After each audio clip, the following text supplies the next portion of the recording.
First of all, repping the colors. Second of all, be gay do crime.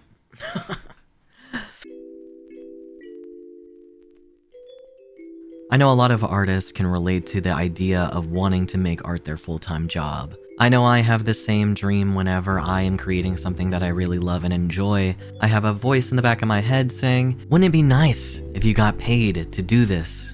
I know a lot of people who have similar ambitions in life to make art or creating something their full-time job.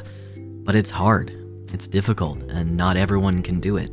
Not everyone can afford to do it. And there are some people who don't even want to make it their full-time job.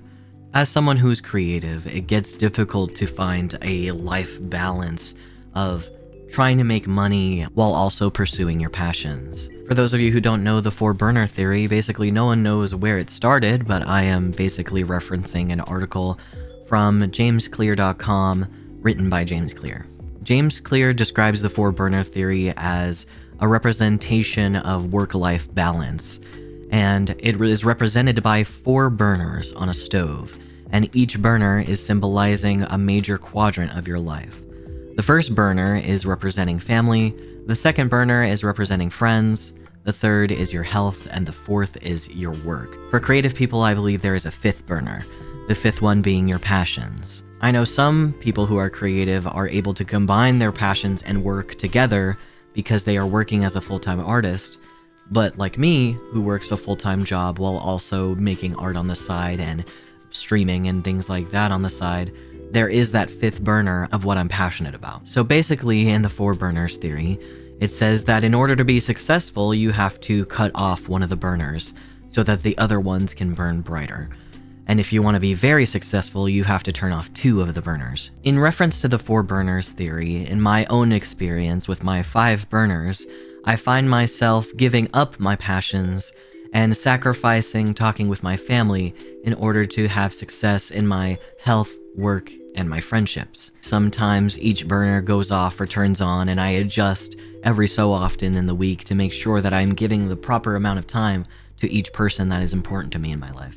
But the one burner that always seems to be lowered is my passions. Some days I find myself wanting to focus on my friendships and being with my friends, so in order to do that, I sacrifice time to draw and time to create in order to maintain those kinds of relationships that are important to me in my life. Same with my health. Lately, my health has been a major concern for me, seeing as how I'm reaching close to 30 and I want to be able to live quite some time. So I've been focusing on my health by eating healthy and going to the gym, but that also sacrifices time that I have to work on my passions. When I go to the gym, it's right after work, and I am usually so burnt out after work and after the gym that I don't really focus on drawing or anything. I focus on playing video games and resting, and not necessarily on anything else.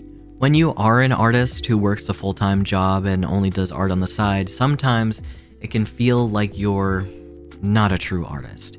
It can feel like you're not working hard enough on your passions. It can feel like you're wasting time, that you're wasting away at this job that helps you live. My experience is not universal. It's very different from person to person. For example, my situation is I live with roommates. I have rent and bills to pay. I'm single.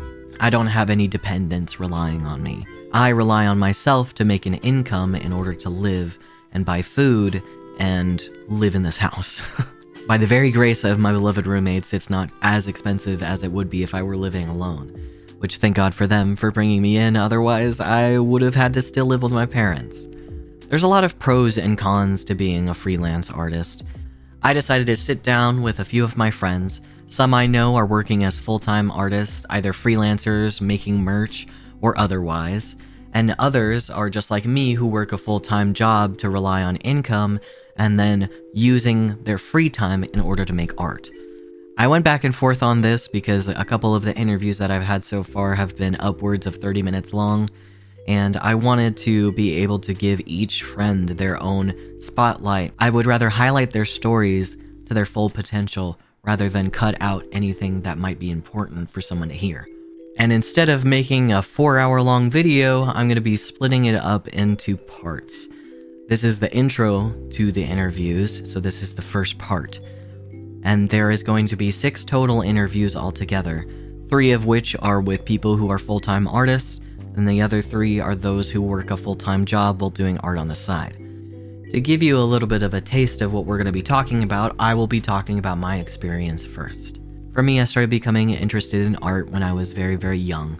When I was little and scribbling on my notebook, I was dreaming of the day that I could be an artist.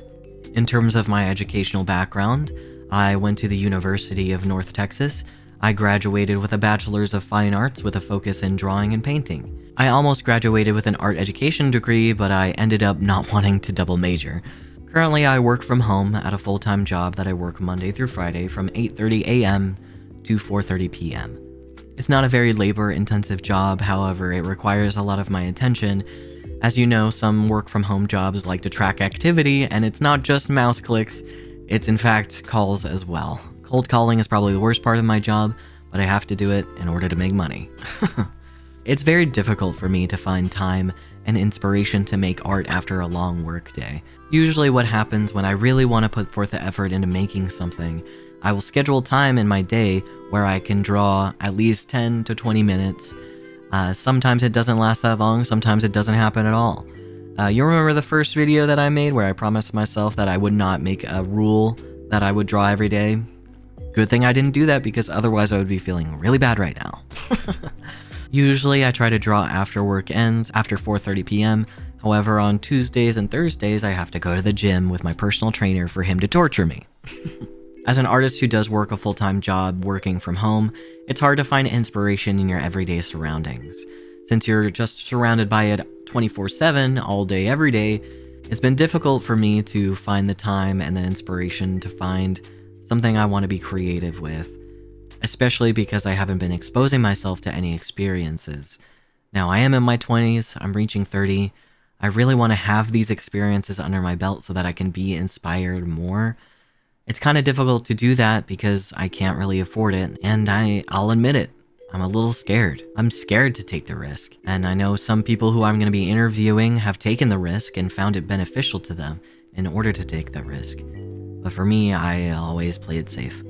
Mostly because of my parents' direction and recommendation to make sure that I am always having a stable income, and art doesn't necessarily provide a stable income. If I were to give a piece of advice to people who are in my same position, who are working full-time, trying to make art as well as make a living to support themselves, I would say work in order to live.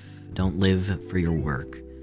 I know a lot of people find it hard and difficult to find jobs that have a good, healthy balance between life and work. But make sure you stand your ground and set your boundaries, that you want to have time to do things that you want to do and things that you're passionate about, and don't just slave away at your desk trying to make ends meet and to do a job that just makes you feel like a robot. Quick cat cam.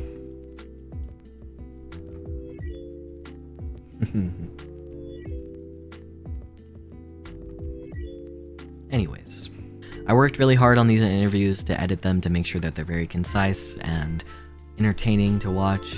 I hope you can listen to these stories in their full whenever you have time, and I hope you can appreciate each individual one for what they are, and I hope you are able to relate to them. So thank you for watching, stay tuned for the next video.